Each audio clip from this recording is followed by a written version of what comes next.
And we're back on the Nobody's Famous podcast. And here we have a special guest. The one and only Militadis Nicolaus Kyvernitis. Whoa, ENBD, take it easy. That's what they call me. Simply known as Milton. It's Miltiadis. Miltiadis, Yeah, okay, you fine. gave me a completely different name. Militadis, that's what they call me. When they call me at 7:30 in the morning, I'm driving to work. 8 o'clock in the morning, I'm driving to work. You know, you get those phone calls from banks. Okay. You know, they're trying to sell you credit cards. Okay. And they answer. You answer the phone, you're like, hello, and you're all groggy and stuff. And you hear this guy on the other line, hello, am I talking to Mr. Miltidas? It's like, get the name right. Okay, so now... If you're going to try and sell me a credit card. Okay. Yeah? Okay, so now I'm now compared to the... Okay, I'm a credit card salesman. Yeah, you're the credit Thank card you. salesman that can't get my name right. You're in a Okay. rush to sell, you don't bother to read it. So how do you say the first name again? Miltiadis. Miltiadis. Yes, it's an old Greek name. Very Okay. old. Well, It's so old that there's no saint with this name. okay. Yeah. That's how old it is. Yeah. We're talking about before AD. Yeah. Oh, wow. We're talking thousands of years. Okay. And you decided to go with Milton. I didn't decide to go with Milton. No. Did I get the rest of the name correct? What did you say the last name? Okay, so he just heard the first one and he's like, this guy got it wrong. Nicolaus? Yeah, that's my father's name. Okay, Yeah. Kyvernitis. Oh, there you go. He got it right. I got it right. Yeah, he did. We're going to do the show in this voice now. Are we? It's going to be just Let's like do this. it. Yeah. Okay, so Milton. Yes. Okay, let's give some context, you know? Yeah. Take us back. Tell us more about yourself first. Mm-hmm. So, because the viewers can see you, but the listeners need to hear where you're from. Well, I grew up here. I moved here with my parents when I was 6 months old. And I'm from here is Cyprus. Dubai. Here's Dubai. Well, Sharjah. Okay. I'm originally Sharjah Yahi. Ah. Yeah. We have a family business, and I'm involved in audio as Okay. well. As you can see. I do post-production. I'm a sound engineer. That's my primary profession. Mm-hmm. Voiceovers is my second. And I do impressions too. Okay. And we'll get to those. Yeah, we will We'll get to those. Yeah, and produce music for local bands, for myself, with my bandmate, and Nice. Yeah. So, Milton, Tell me. take us back quickly. How did you get into... Is it just because your family was into it, or is it something that you actually truly love? You know, I don't really know how I got into it. Okay. If you're gonna go to my childhood, I used to, I'd buy figurines, those toys like Yeah. Ninja Turtles and whatnot. Yeah. And I'd lay in bed, make them fight each other, on top of your chest just before you fall asleep. I don't know if you guys have ever done that. It's a kid thing. I used to always make sounds, I want to kill you, Ninja Turtle. and all that. And, my father was, It's the walk-in. We're getting it for free. all right. No, do it. My dad, he has this company selling professional audio equipment. So, I would pick up a mic and do these sounds. And at the end of the day, you want to try and mimic whatever you hear. So I did. But yeah, I don't know, man. It's just, I just got into it, like watching a lot of cartoons and watching a lot of movies. And wanting to try and imitate the characters that I really liked. And, just picked up from there with the voices anyway and the impressions. I think I was 15 when I started with the impressions, imitating people, not really TV or actors. Later, I got into the whole actors' impressions around 20, 21. Not really before that. I was always good at mimicking people. And these would be people like your friends, you mean? Or just friends, accents, cartoon characters, Going high pitched and all that.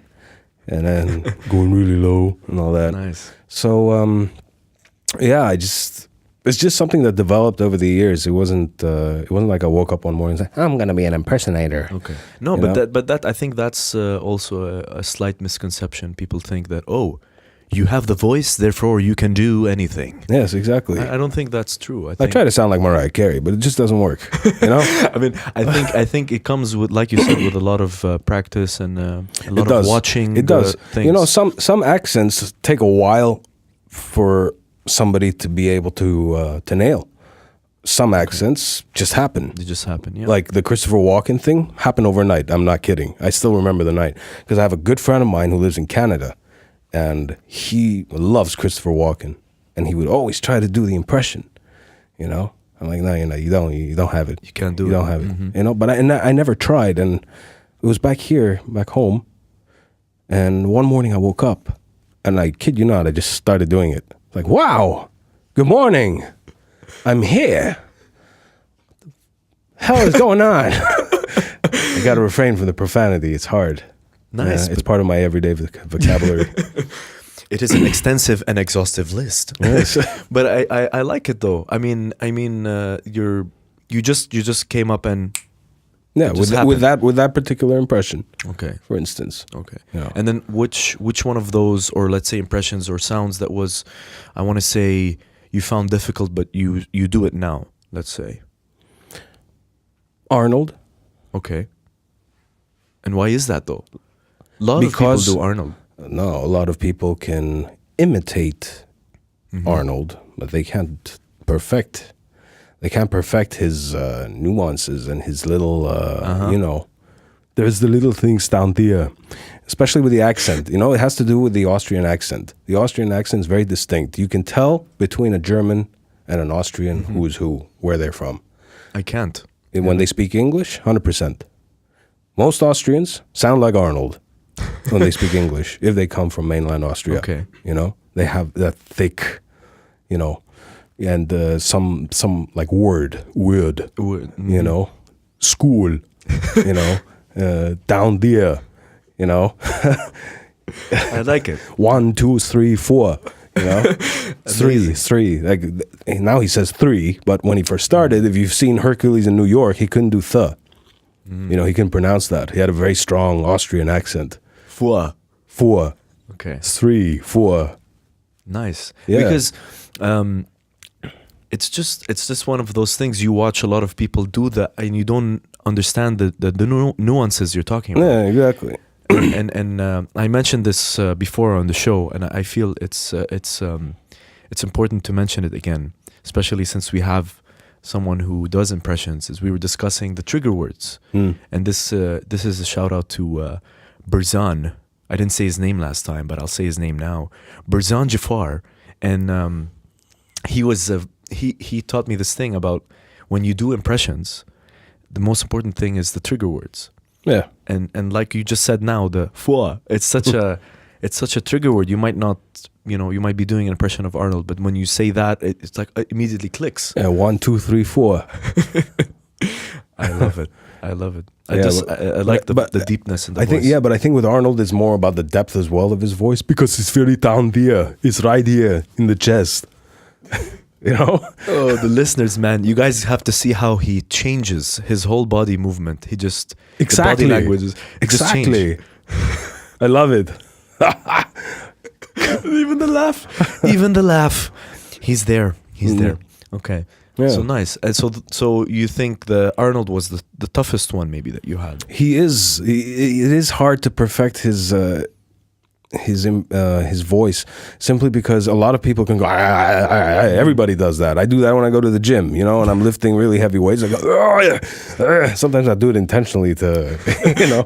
Oh my God, is that Arnold? Is he here? Where is he? You know? I But, saw him at the gym today. He was at Fitness First. He looks a lot younger, though. What's going on there? And he has a goatee. Well, now he does have a goatee if you follow his Instagram. Oh, really? Yeah, it's white though. Okay. Yeah. Well, maybe not working for him. He looks like a Norse god. Okay. Your job, is it something, I know it's something you enjoy, you love doing it, Yeah. right? But like when you go to work, tell us like what do you do other than like you're editing sound, you're doing stuff for other people. Is it something that you see yourself doing, like, I don't know, 10 years time or something? No. No. No. The short answer is no. No. I mean, okay, so what do you aspire to do? It's like I've been doing this for so long. Mm-hmm. Okay. And I'm very good at it. I will say I'm very good at it. That you want something else. And I think eventually what that is to run an enterprise where I have people like me doing what I did, but hopefully better. Okay. That's what I want. I don't want to keep sitting behind the desk. I'll be honest. I like it. I do. And I will do some projects down the line, but I don't want it to be my, my forever job. Okay. I mean, you see, I don't want to keep working for people either. I want to have my own thing. Nice. I mean, do you think voiceover is something that you want to? That I'll keep doing. Yeah. Yeah, that I'll never stop. Number one, it's fun. It's lucrative. And, you develop some sort of persona. Like, people know the voice when they hear it. Okay, let's do a bit of some accents, because Okay. I want your talent to shine through. So Tell me. So you did a bit of the Scottish. Yeah. Where did that come from? I don't know. I really don't know. Well, honest to God, I don't know. It's just something I picked up. Is it not from like? Is No, from it's movies? not from a movie. It's not from anything like that. It's not from that movie. It's not from any kind of movie. It's just something I picked up. It's just certain words that they see. This, like, I don't know. They flip the I's and the E's. The accentuation on those letters. So the door has got hinges. Hinges. You say hinges. You say hinges. It's hinges. It's like, how? How did you do that? So how I don't know how I started doing this accent. I think I might have watched some movies or. But I think listening to it a lot helps. Yeah. But you've never lived anywhere. Like, you've never lived in Scotland. You've never lived in the UK. I went to the UK. I stayed in London for a year. I was doing my audio engineering course. And did we have a Scottish? We did have a Scottish lecturer. Even when he was thinking, he was like, did we have a Scottish? No, I remember him now. I can't remember his name though. I can't. What is his freaking name? I said frickin'. We're safe. We're safe. We will fix it later. Frickin'. Come on. Come on. We gotta express ourselves over here. Come on, here you busting my balls here. Amazing. If you want me to do this impression, those words got to come out. Well, You can beep it. yeah. I mean, well, Or reverse it. flip it and reverse. You bust my balls. But which one is that? Is that the? That's the New Yorker, right? Yeah. That's the New Yorker. Is that? Yeah, this Hey, get is- out of here. Yeah, there's something else, I mean, like, you got two types, huh? All right, you got this high pitched type voice, huh? That everybody knows, and you always end it with that. It's a very Italian thing, very Mediterranean. Because even in Cyprus we do the same thing, eh? What are you saying, Ray? Eh? It even changes. It sounds like more Arab in a way. Which or one? Mediterranean. You just said like, are. Eh? Yeah. Okay. Eh? But it changes when they go to. Hey, Hey. my friend, how are you? You are okay? This is from Cyprus. Cyprus. 100%. Okay, and then there's the deep Italian one. And then you got Tony. Hey. I mean, hey. Anybody know where? Oh, wait. Let me think of the line. Anybody know why Richie did Bobby Lupo, huh? He's out in Hoboken or something. Hey, who you sound like over there? Who's that guy, that tall guy? That tall actor? What was his name? And Everybody Loves Raymond, the brother. Oh. The what's tall his guy. I name? forgot his name. Come on, I forgot his name. He was always upset. I didn't used to watch it. So He was I don't always sad. Yeah. He's Yeah. like, oh, it's the guy from Yeah, down and then you under. got Raymond, I mean, like, Ray's got this thing going. I mean, he's like, hey, he's always like freaking out. Oh, my God. Can you do Seinfeld? No. No. Right? Because I never liked Seinfeld. okay. I mean, not everyone. It's funny because he was like, it's such a huge show, and then every time I meet someone, they go like, I never really liked him. And the thing is, he actually, I don't know if you know this, but he wouldn't act like he was. If you watch the first few episodes, you can see him laughing. Yeah. It's insane. Just where the show went with that kind of. I don't know. I never got into it. I don't know. It just didn't tickle my nipples. You know what I mean? And who was that? I don't know. It's anybody. It's anybody. It can be anybody. I think somebody called me. How are you? I'm Batman. I'm Batman. And he has to change the voice. Well, it's better than Christian Bale's. Holy crap. You don't like it? I hated it. No, come on. Yeah. Look what the... What that? I'm Batman. I'm Batman. Batman doesn't talk like that. Wait. That's not Batman. Watch Batman 1989 with Michael Keaton. All right? He picks up one of those The thieves. year or I robbers. was born. He just picks it up. Yeah, there you go. I was born in 82, so I watched it when it came out. You're He born just in 82? I'm born in 82. Wow. Yeah. You look like you're my age. I'm not. so he grabs the bad guy. He just looks at him and goes, I'm Batman. And that's it. That's it. Yeah, that's how you say it.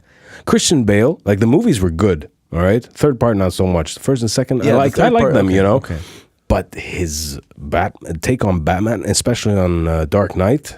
Dark Knight? Yeah. Why do you want to kill me? But Where's he? You know? no, but Yeah, this is seriously clipping. Yeah. no, but I think you're right. How did you get into voiceovers, into impressions? Well,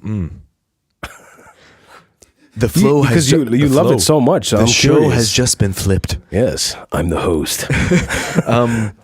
It's well, you mean voiceover or impressions or Impressions, just the whole? yeah. How, because you're so into it, like you keep jumping into this voice, and you're sucking me into it. I just love it because I love how it sounds. Like you really need to listen to this, especially this one, this podcast with headphones. I mean, It's this room, it's the room. 100%. It's not the headphones. It's the room. 100% the room. No, that's true. Yeah, I know. I mean, the way I. What would you say? What did you say? I know. I know. He's humble, like all our other guests. Yeah, no, I can see that. Humility is one of my traits. And we're just off on another tangent. The way I got into it is it's actually. I told you about my friend Matt Shads, Shaddy. Yeah. We used to do a lot of impressions together when we met. We were in grade 10 actually when we met. Okay. And we kept on doing impressions, like we would make fun of anything. And then that's when we started hanging out, and that's what we were doing. So we would impersonate like news anchors, we would do like our mini show, we would even impersonate like music artists. So that's how it kind of started. Okay. But I always like you, I was watching like cartoons when I was young, and it was something that just interested you. yeah, to be just able to. the movies, and like movies was a big thing at home. Like I remember my dad, he used to get the laser discs. You guys remember laser discs? Yes, my father had a huge collection as well. My God, Yeah. Last Action Hero. Whew. Get down! I loved it. I loved that movie, and it's just bad guys are in the air. the golden ticket. What do you do with the golden ticket?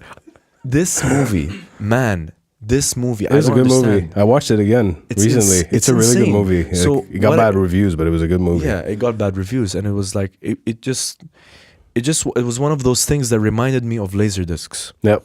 And I remember we used to have it, and that's how I watched it. And we still had VHS and everything, but my dad was we're so into movies at home. So it was just one of those things that I just kept on watching. And even Star Wars when I was young, it was like when the weekends were Thursday, Friday in Abu Dhabi. It's insane. I used to go to the video store. We used to have those. Not video on demand, and we used to go and we would just Remember get those? Yeah. and you just pick out and you have to rewind it.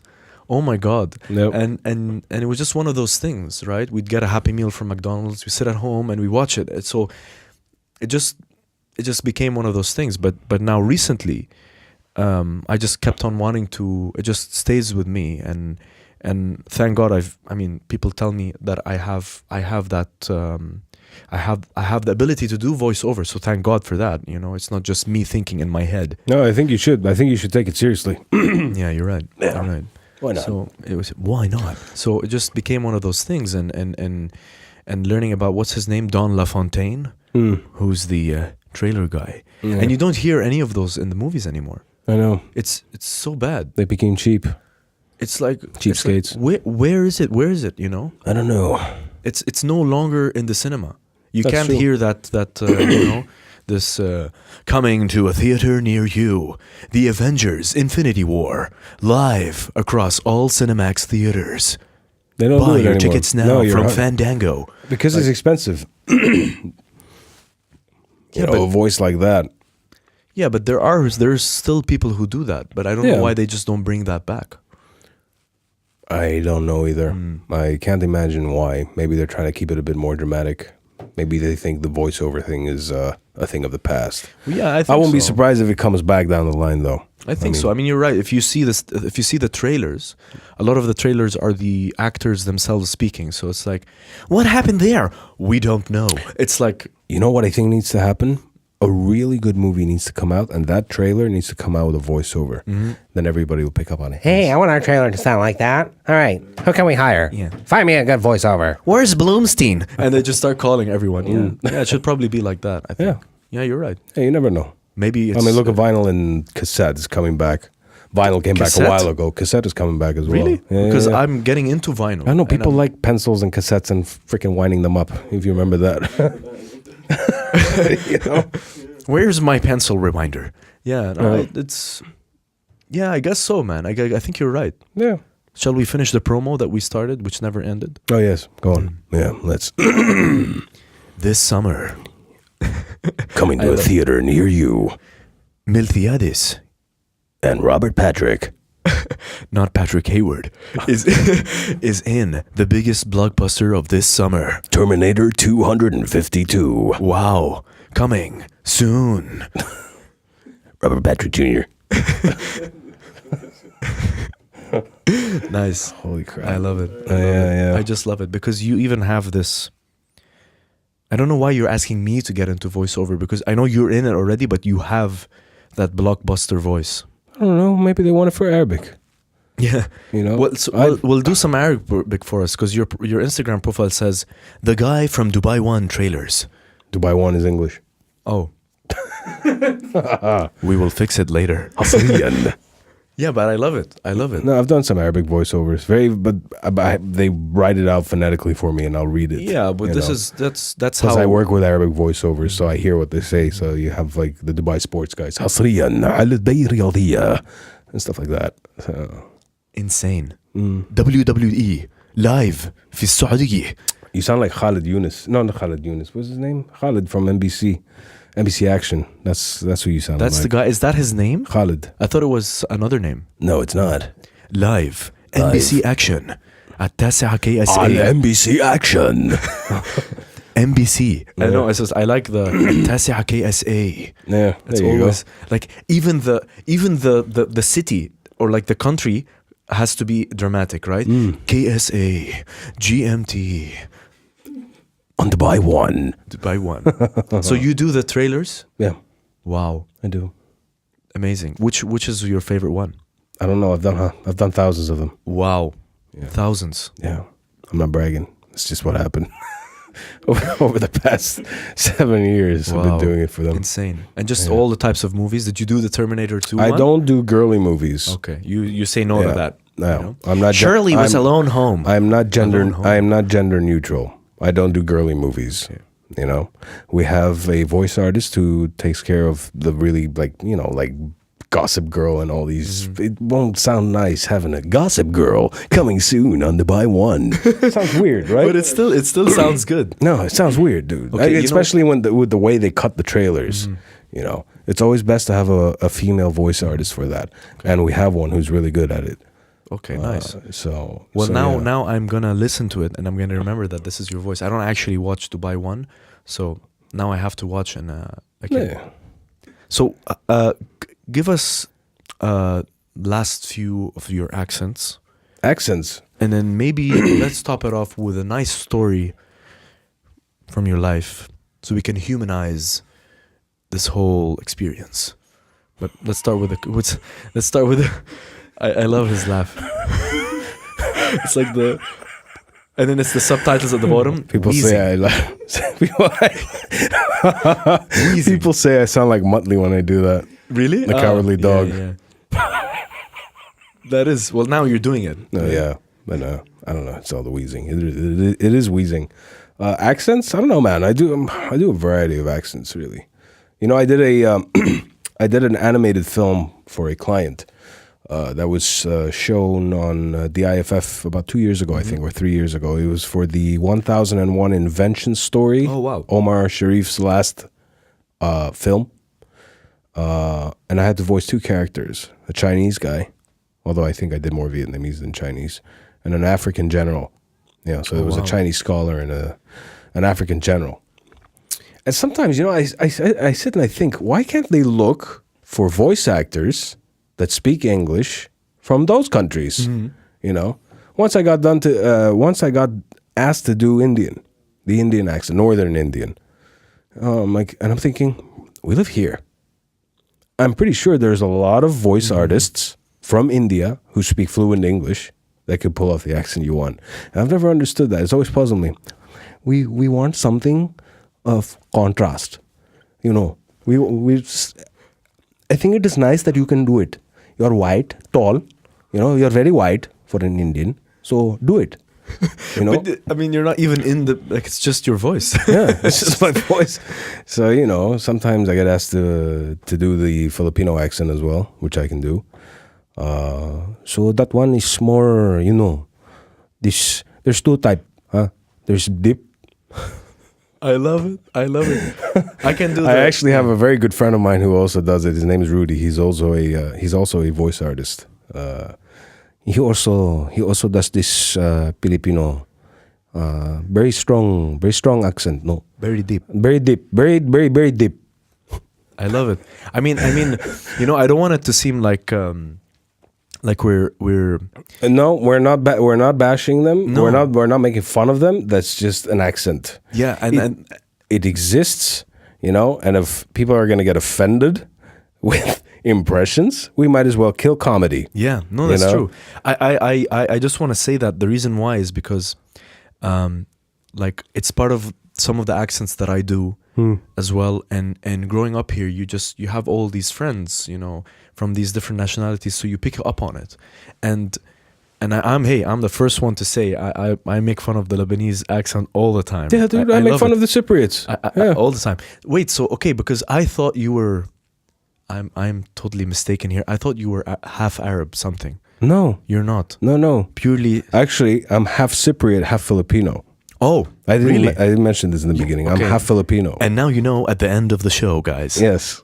Wow. Okay, because So when when I was speaking Arabic, were you understanding me? it depends what you say. You know, Oh. like I pick up some words. Damn, I was like. No, I pick up some words. Hot hi honik, and I was like, I didn't. Yeah, if you understood me. that I know what that means. Okay, Yeah. I didn't think you would.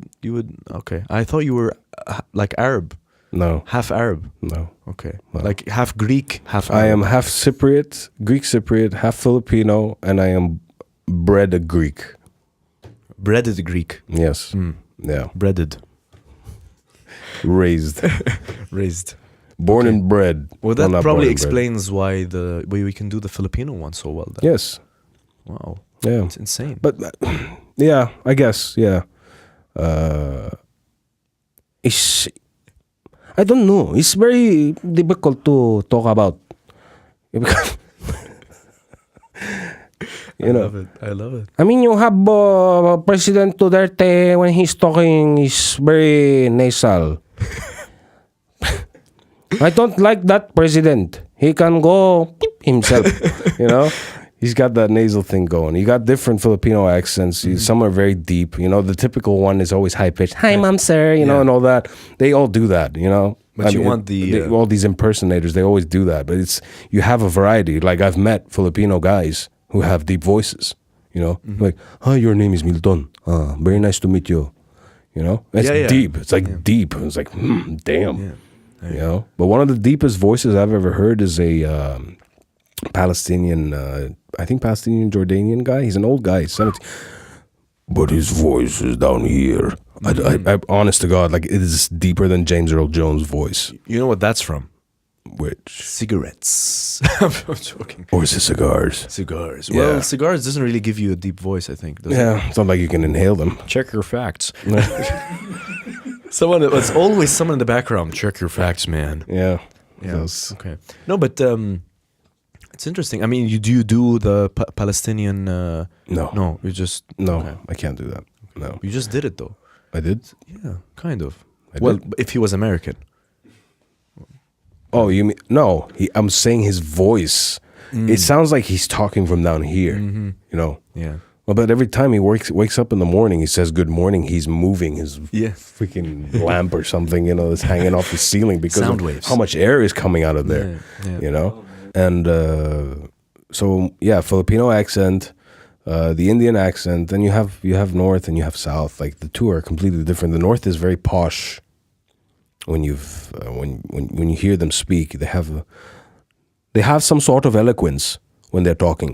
You know, you can understand them, but they still have that twang. Twang. Yeah, twang. Like, it's still there, but very posh. You never lose the twang. Ah, Yeah. I like it.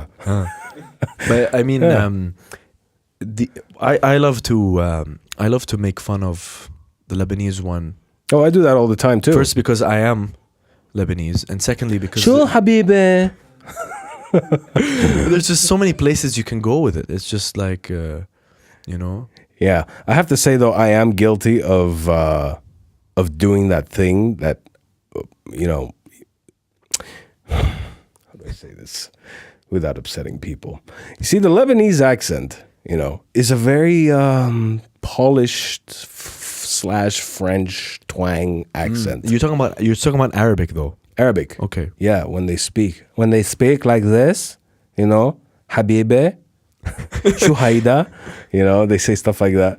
I do this whole and I'm movements. guilty of doing that in the sense that not every Lebanese man Yes. does that. Yes. You know, They don't there all are do that. Lebanese men who speak regularly, you know, but they speak Lebanese Arabic. They speak I'm not Lebanon. very good at that. Okay. I'm good at the exaggerated part. Well, I mean, it's comedy at the end of Yeah. the day. There's always some exaggeration. Yeah. We always do the on the show. We do the what do you call it? The Rotana guy. The Rotana guy. Where is this car? Bring him here because we have to fix the valet. It's like always something is happening, right? There's always like needs to be in the know. Yeah. That's the guy's always in the know. No, bring all الشباب وين bring the boys. Let them start here Bauer. and then let them fix the power here and then no هيدا هو بشي بكره هيدا but let bring him هلا. You know, it's always like Yeah. it's always rushed. motion. Yeah, There's yeah. always motion. People coming in, people going out, Yeah. and like, oh, we told this guy to do this, and he's not here now. And typical Lebanese, you know, Yeah. just like it's just one of those things. Yeah. Yeah. I found out about you from our dear friend Nathalie Rashid, who was episode 7, Yes. and she was saying, you know, you should really interview. She doesn't speak like this. So I'm just a generic woman. We don't speak like that.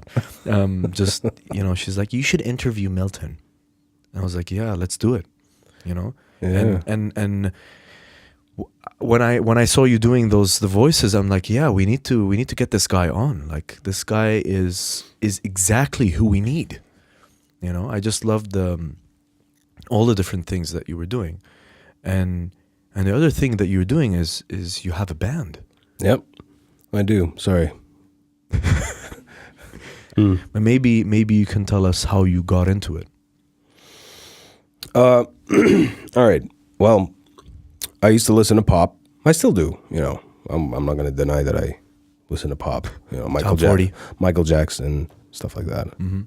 More the classic. I don't listen to radio anymore. I haven't listened to radio in a long time. So I'm more into Michael Jackson. I was really into Backstreet Boys when I was a kid. And Disclaimer. I like Backstreet Boys. I'm not afraid to say it. Well, I do too. And now it's out there.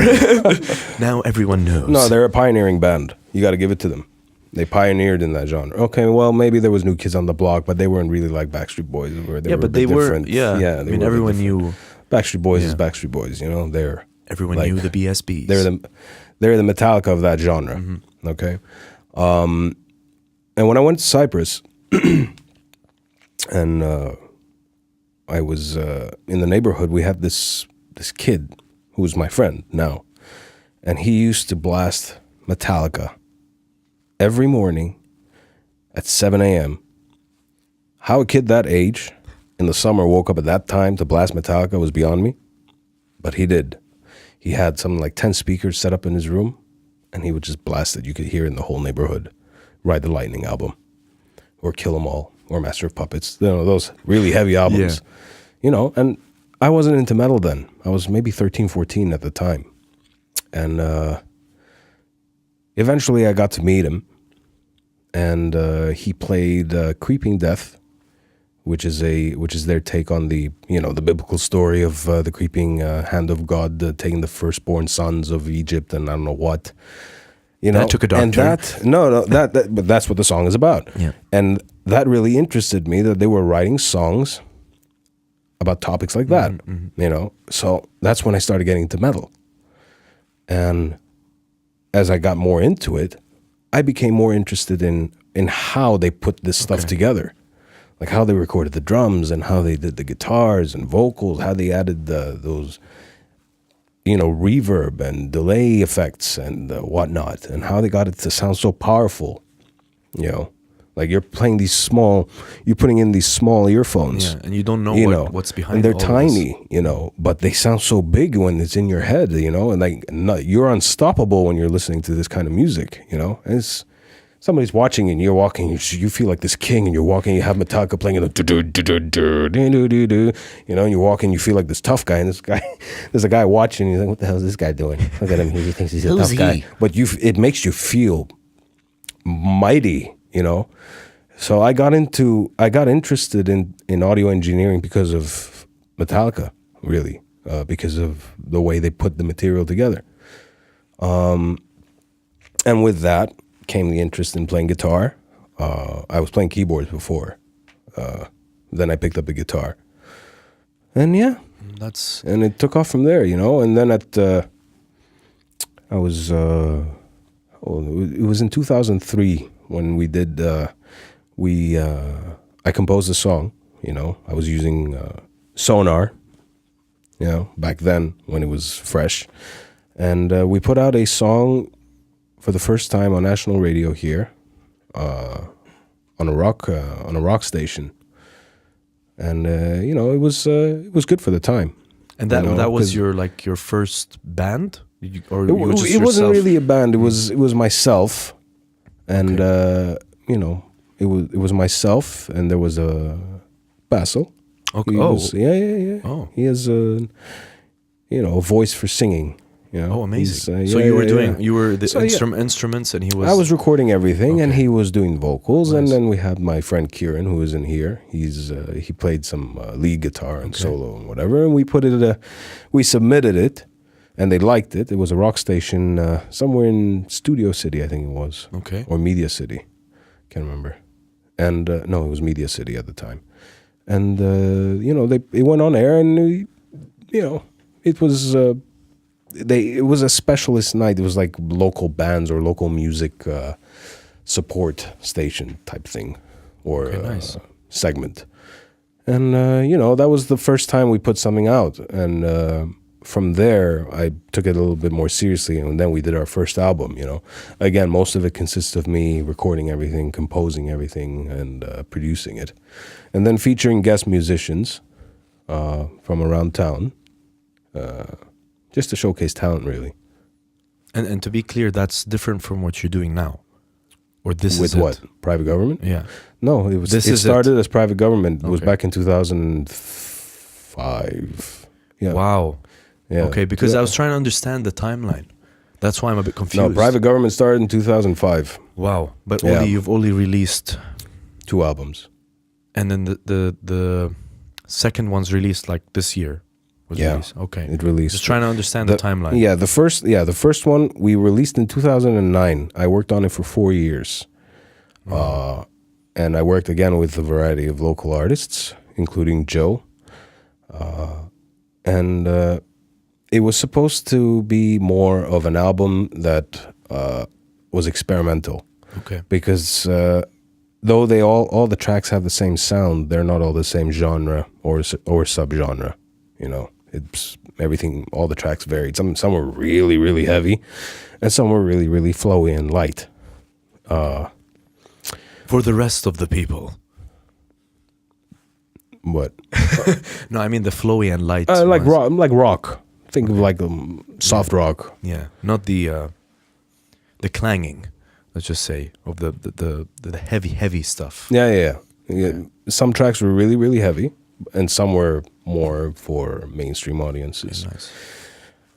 So that was in 2009 we released, and it did well. One of the tracks in particular did really well. It was a metal version of a very old Greek folk tune. Oh, Yeah. okay. So yeah, that one did well. It was okay, you know. The second project, which Joe was a lot more involved in, and still is, it's a very heavy album. It has a lot of serious topics in it, you know, the venting we talked about. Okay. Yeah. A lot it of shows. serious topics. Yeah. And that took 9 years to do, partly because of, I'll tell you what, a lot of metal bands sound the same today. Do you listen to metal, right? I mean, I used to. You used Let's to. just put it that Okay, way. well, a lot of- Mudvayne and Yeah, okay. A lot of metal bands sound the same. And it's very hard to come out with something now that is different. Because you keep hearing the same thing, and you pick up a guitar and you end up almost doing the same thing, but you know it sounds like that and you don't want it to sound like that. You're trying to be different, you know. So we spent 9 years trying to sound different in Insane. the way we composed, you know. it's just insane. I just can't understand the scope of that. Let me ask you something. When you think of, say, Guns N' Roses, which song do you think of? I mean, there's a couple, right? There's Which is some, the one that stands out the most for you? maybe that you've asked me now. It's probably Paradise City, Sweet Child of Mine. Okay. For me, it's November Rain. Okay. That took them 10 years to do. Wow, I didn't know that. 10 years. And you can hear it in the... Every in the, day's a school day. You can... You can hear it in the music, in the composition itself. That's not something you come up with overnight, you know, unless you're Michael Jackson or Beethoven. There are no Michael Jacksons or Beethovens anymore. I'm sorry. You know, those are rare. That's a fact. Yeah, you know, I don't hear it. So we spent a good 9 years, you know, and a lot of those tracks that are on that album are that old. They've just gone through so many revisions. You know, one of the popular ones is one that Joe wrote, you know, Thermite. That comes in with it starts with a really eerie intro, and then it just smacks you in the face with, you know, the way it comes in. And that in itself is unique riffage to my ears. You know, I haven't heard anybody do that, you know. And it's hard to come up with something unique. It really is very, very hard. It's so easy to riff out on a guitar. It really is. For it to sound, but for it to sound unique as a composition, that is hard. And moreover, finding a bassist that can be his own guitarist. And just, Most bassists, they play as support instrumentalists to the guitarists. The bass in this album is heavily influenced by a good friend of mine who isn't here. He's in England now. And he's a jazz fusion bassist. You know, he's got a pinky as long as his forefinger. You know, he plays double bass. He plays, you know, 6-string bass, 7-string bass. I don't know what. This guy is freaking insane. You know, and we worked together on a previous band I was playing with, Aneurysm, and they're a good band too. You should check their music out. his bass playing in the first album was phenomenal. For me, his bass playing is what made that album sound the way it did. You know, it was a completely different approach. You're talking about heavy metal riffs with jazz fusion type performances. Yeah, not as a support. And it's a third. It's almost like a third guitar. You know. Wow. I guess you could say it's kind of like the way Cliff Burton played bass on Metallica's first album. You know, just their own thing. It's a different sound. They're like their third guitarist.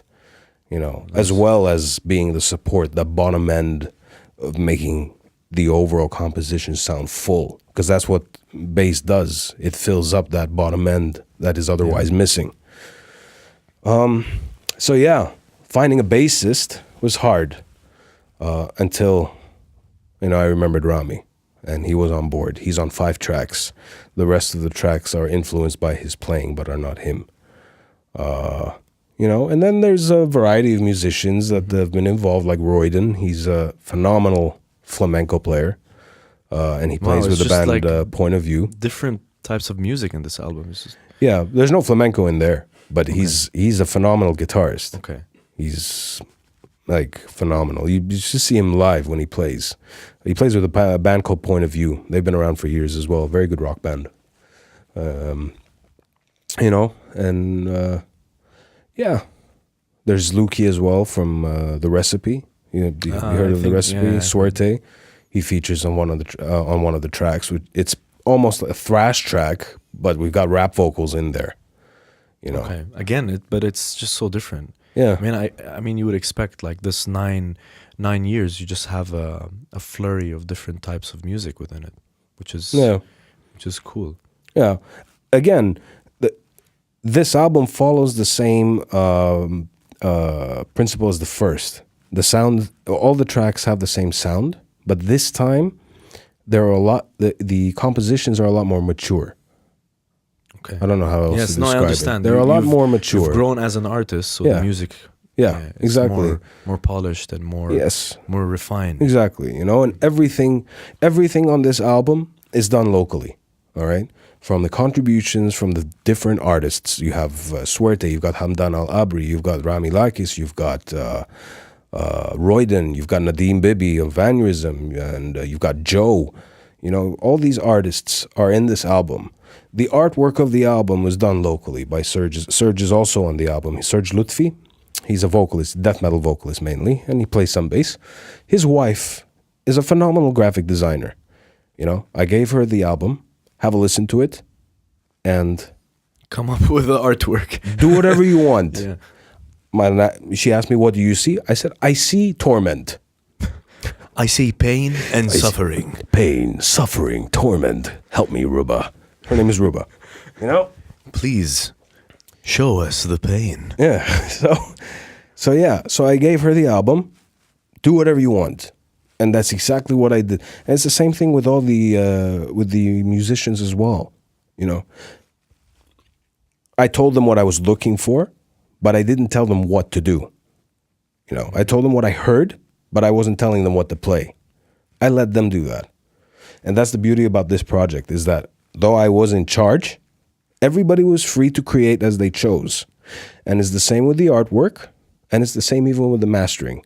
The mastering, because usually I would do all the post-pro myself, the mixing and the mastering, like I did with the first one.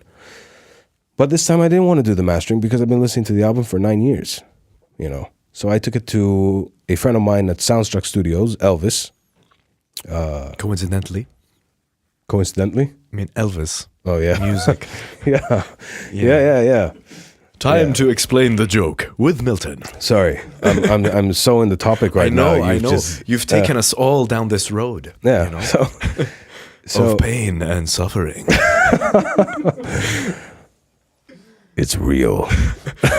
It is my hard work. Go ahead. Yeah. So even the mastering, you know, I was involved with the mastering. I told him what I wanted to sound like, finalized, etc. He put in his input. You know, it was important to have another set of ears doing the work. Mm-hmm. And I think he learned a lot as well mastering this album, because there's so much energy in all the tracks, especially the guitars, you know. And when you're mastering, you're trying to fix what the mix engineer didn't hear. You know, that's the role of a mastering engineer, is to finalize the product, clean up what the mix engineer could not make out, and then put it out to print. And that's what Elvis did. You know, over the time that I was there, and because it was a different environment, I was so used to my room, but over there was things that I was hearing, you know. Or sometimes we'd revisit, he'd send me a demo of what he's done, and then I'll hear some stray frequencies just popping out of nowhere, you know. And so I'll tell him, cut like, here, you know, and he'd be like, whoa, dude, how did you hear that? And I'm like, I don't know, man, I just hear these things, you know, it's the freaking guitars, you know. You're doing so much EQing on them already that when you're cutting something else is popping up. You know, it's a real witch. Nice. That's a nice way to put it. Yeah. Okay. Wow, Milton, I don't know. Like everybody just throws all this information at me, and I don't know where to start.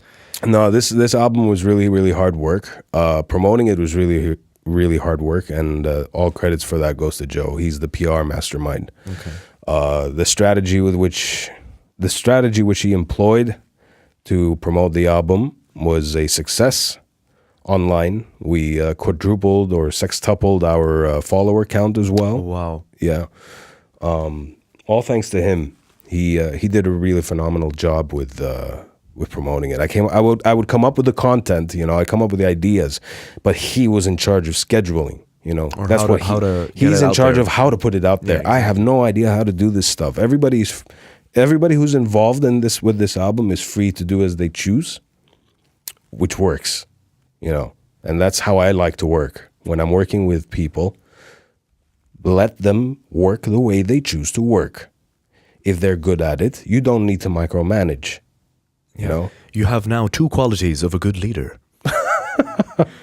You let people work, and you employ people smarter than you. Yeah, there you go.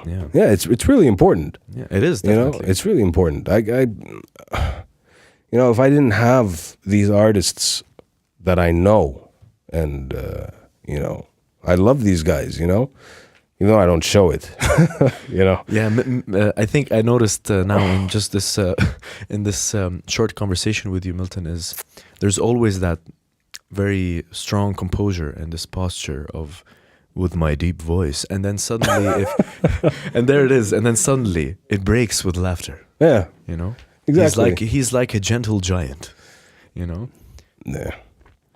So yeah, that was the just like any ogre would do. Yeah.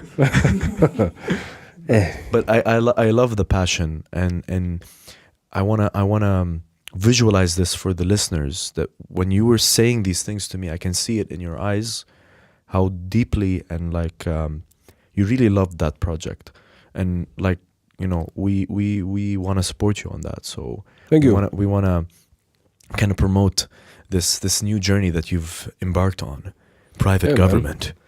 But you know, we said we'll do something on that. We will 100%. You know, maybe you should listen to the music. It's always good to hear what the other person has to say. You know, what Joe has to say. Like, he's been involved from the beginning of this particular project. The first one, no, it was myself working with others.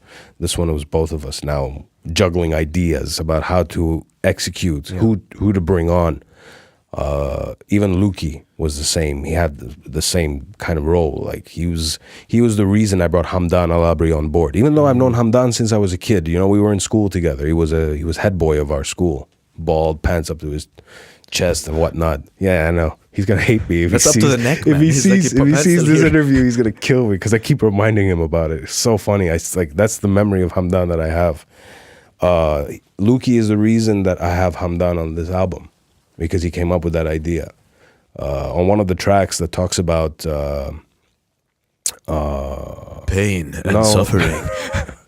Oh yeah, it talks about Exodus. Okay. You know, people being forced to leave. In general. Yeah.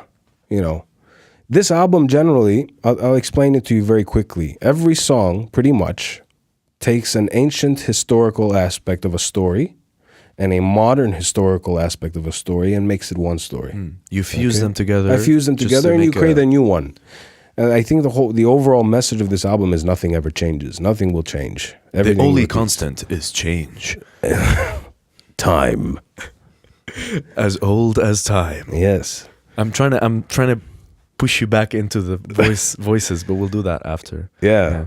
Well, so yeah, it was a very interesting album to do. It took a long time, but I think it will pay off. I'm very happy with it, and we're gonna have a special version coming out soon, which I will announce online. Okay. Which you just announced. I'm joking, but I think But you don't know why it's special, do ya? Mind reader. Mind Reader Punk. with Milton. Yeah. What are you looking at, Punk? I love it. I love the energy that you brought to it, because just the magnitude, like 9 years, that's just a lot to take in. Like 2009, Yeah. We started right after the first one was out, pretty much. Wow. I mean, still, like how, like the vision that you would have for it to end in 9 years is just, like, I don't know how to finish that year. 2009 was a lost year for me. Let's just put it at that. I don't remember what happened other than the album. You know? Well, but still, there's something that you remember. It's just insane to think where the world was 9 years ago and where we are now. Yeah. Don't be so dramatic. I always Dr. Phil. yeah, I just always hear that voice in the background. Just I used to be able to do Dr. Phil. I can't remember what he sounds like. well, Help him out. I will help you. and again, shout out to Barzan, because I learned this from him. He might be watching it and he's like, "You're butchering it," but I think it's fine. I mean, you see what the problem is. No, there we go. You have a problem. Sometimes you got to bring them in the studio. I mean, it's just, again, it's just, I said it, this is the second time I say it. It's just trigger words, man. Just trigger words. I think if you work on the accent just a bit more, you're going to nail it. Man, this is insane. This is insane. Milton, top it off with a significant story, because I wanted to ask you. I wanted to say something like I ask other guests. I always tell them, like, what's holding back your potential? Because like on the podcast, a lot of people are like in a certain part of their lives where they're about to reach their potential and they're going there sometimes. But I think for you, it's different. You have so much already going for you. You know, you're the Dubai One trailer guy, and you're on your way to being, I want to say, one of the Don LaFontaines of the world. You know, if that's a worthy comparison. I don't know. I'm doing it from here, you know. I'm doing it from here. I'm not in the US where I can ever be close to claiming a title like that. It's only 14 hours away. I don't know, you know. Fly Emirates on Hello Tomorrow. Welcome aboard this A380 flight. I'm joking. I had to. Sorry. Yeah, Emirates. yeah, that voiceover. It's so freaking annoying when you're watching something and it starts. Yeah, it starts. Really? Welcome aboard this A380 flight. Let us show you the safety features of this flight. The best scene was just coming up. Now we will stop the Dark Knight trilogy. Yeah. A lot of, I'll tell you. Well, I got to tell you. You know, when I was a kid growing up, everybody told me I got to get into stand-up comedy. Oh, okay. But I never did. I never found a passion in it. But I tell you, I coulda. I coulda, shoulda, woulda. You should, though. I don't know. Because you have... If I were to ever get into something like that, I would talk about real life events. Like things that I've gone through in my life and that were funny, you know. But to tell the story. That's kind of stand-up like Bill Burr. You know, he's my favorite comedian right now. He's amazing. Like I love Bill Burr. I think he's hilarious, and he gets the audience to shut up because they're a bit shocked at what he says, and he calls them out on it. Why is it so quiet in here? He even does the voice. He even does the voice. You know, I love it. You know, so like that's the kind of comedy I would do, you know, and I talk about real life events because when you tell stories about yourself and your background, you know, and you're telling it to an audience that doesn't know you, but are there to laugh, it's a great thing, you know. You get to share your story with the world somewhat, and they remember that story and they remember how funny you told that story, you know. And I think And you have those and a lot of it qualities. is relatable, you know. Like I would tell a story, say about like when I was a kid, then I used to go to sleep, and you're trying to get to sleep, and suddenly your dad yells out your name, and you're like, oh my God, I'm trying to freaking sleep, and you go into his room, yeah, Dad, and he tells you switch off the light in his room. He couldn't get up, walk 2 meters to switch off his own light. I gotta walk 10 meters from my room to switch off his light. Why couldn't you do it? I'm your father. I tell you whatever I want. You know, it's like, you know, stuff like that. That's the kind of comedy I want to do. I would want to do. You should do that because I think you have the Yeah. storytelling capabilities, and you also have different characters in your head. And you know, I'm not trying to say you're bipolar. I'm just trying to say that you. I want to hear the laugh. I always want to hear the wheezing. Can you put it at the bottom there? I just want to hear it because Here. Sample that. but because I think you have those things, and I think that's a good step for you. You don't have to do it for the rest of your life, but it should be something that you should pursue. If it's something that I could do on the side, aside from what I really want to do, then that's something I would be up for. But that means I'd have to sit down and I'd have to think of a sketch, write down, practice it, memorize it. You know, becoming a stand-up comedian takes years. You don't just become a stand-up comedian and you're immediately successful unless you have that natural, you know, like you said, storytelling ability. You know, Yeah, people naturally funny. develop it over the years. I don't think Bill Burr developed it over the years. From what I've watched, he's always been good, but it was always hard to get higher and higher and higher and higher. So I don't know, maybe not. You never know what time's gonna take you, huh? You will become one day. You will become famous. You know, one day I just might, and I'm gonna remember this podcast. I'm telling you now, huh? Oh, In the room. in the room, Arabian ranches. in the room. You yeah. know, no, we built it. No. Yeah, I mean, okay, Yeah. man. There's just so much more meat in here. I don't know what to do. I think, Milton, it's been quite a pleasure. Do you have any more questions for me? Do you have something for me? Maybe you want to ask me. You're inviting him to flip the show. Yes, I'm inviting him to. No, I don't. It's been an absolute pleasure having this conversation with you. It's the first podcast. Hopefully Really? not the last. Yeah, I've never been on a podcast Wow. before. I tried to do something when I was a kid, something similar to a podcast back then when it was like, you know, you record your podcast and then you put it on tape and then you give out the tape and all that. When cassette was the big thing then, you know, on a 4-track multi-tracker. Wow, you know, and all these analog. years, we're the first ones who managed to suck you in. Yeah. Well, Every time they take me out, they pull me back in. every time I want out, they pull me back in.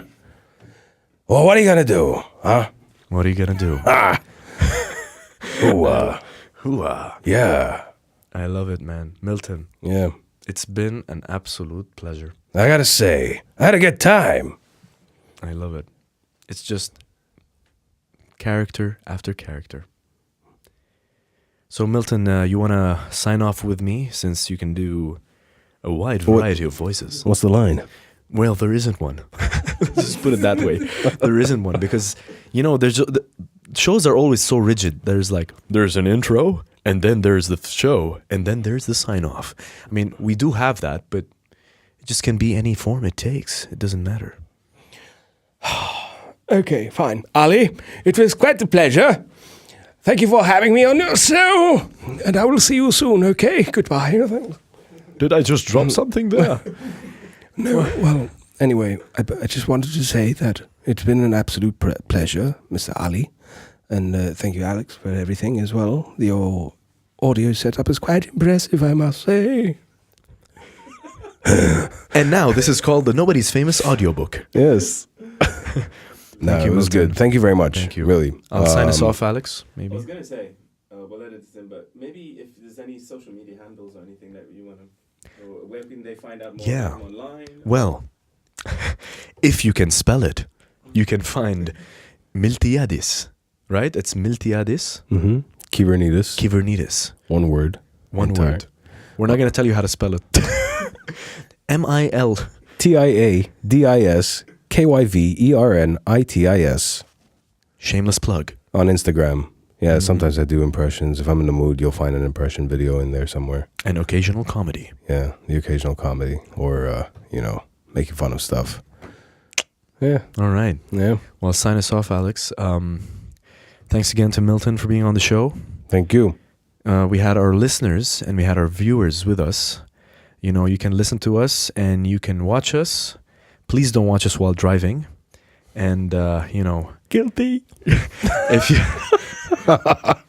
Nice. And you can always listen to us on the way on the Nobody's Famous podcast. And this show was with Nathalie Kyvernitis. Goodbye. Amazing. Woo! Amazing. You got a lot of cutting to do. Oh yeah. Oh, yeah. Yeah. Oh yeah. I look forward to the final edit. You got to keep that momentum running.